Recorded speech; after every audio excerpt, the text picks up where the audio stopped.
Hey guys, welcome back to my channel. It's kind of a random video for me today, but I would like to start getting back into making videos.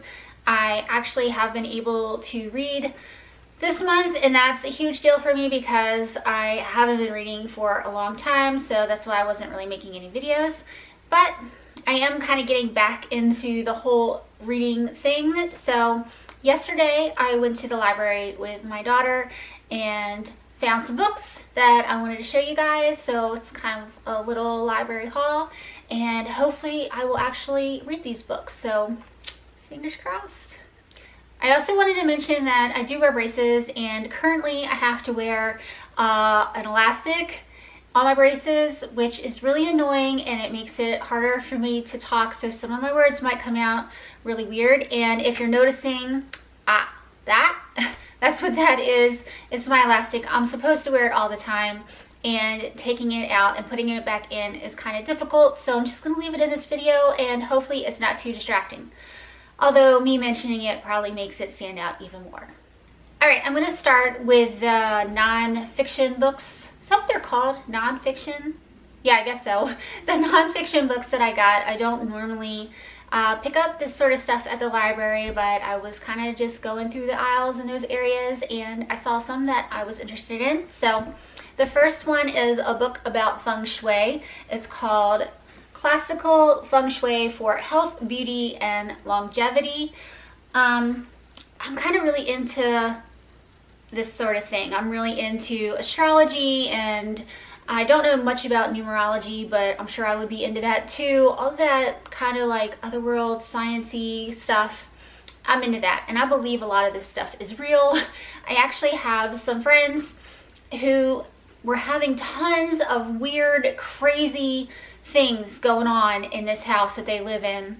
Things that just could not be explained. And they hired a feng shui professional to come look at their house and tell them what the problem is, and they didn't explain to the professional what the problems were, but just from walking around the house and seeing what their house was like, the feng shui person was able to tell them, okay, because of this you're having these problems, and because of that you're dealing with this, and everything she said was true. So I believe in this stuff. Anyway, I started looking at this book yesterday, and there's some really interesting things in here. I didn't realize it was for health, beauty, and longevity. I just saw it was feng shui, so I picked it up. But there is a lot of stuff with health in here that I think is really cool. Like, one of the things it said was never put a fireplace or a stove in the center of a room or in the center of a house, because that causes this list of health problems. I forget what the health problems were, but it's things like that. It's basically the positioning of things or rooms in your house, the layout of things, and how it affects you. So yeah, planning on moving hopefully sometime this year. We want to move, and so I want to take some of this stuff into consideration when we are house shopping. Alright, now on to the fiction books. I picked up 3, which is really ambitious for me because I just got started back into reading, and this is probably too much for me. But if I don't read one, that's okay. There are 2 I definitely want to read. And one of them is Far from the Maddening Crowd by Thomas Hardy. I know this is a movie. I remember seeing the trailer for this come out, and I wanted to see the movie, but I haven't seen it yet. I have no idea if it's good or not. I didn't know it was a book. It's an historical fiction set in England, and I think it has something to do with maybe a love triangle, something like that. I don't know. I just really want to read it, so I picked it up. Alright, this one is another historical fiction. It's called The Ghost of the Mary Celeste by Valerie Martin. This one has something to do with a ghost ship, obviously. It is a real ship that showed up on the coast of Spain, England, I don't remember. I do remember hearing about this story a while ago, a long time ago, but I don't remember the details. But it is set around the time with like Sir Arthur Conan Doyle, because he was kind of fascinated with this story.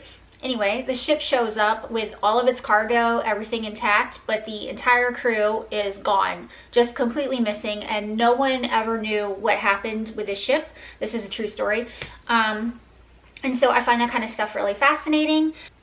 Hopefully this is a good book. I don't know. I didn't look it up to see any reviews or anything on it. So again, if any of you guys have read this book, let me know. And the last one I picked up is the next book in the Fever series that I'm working on, and it is Burned by Karen Marie Moning. This is book 7, I want to say. I own book 8, and book 9 just came out, and I need to buy that one. But I'm almost finished with the series, and I'm really excited about that because this book goes back to the perspective of Mac and Barron's, and they're one of my favorite couples. I really love them. So I'm really excited to get back into their lives.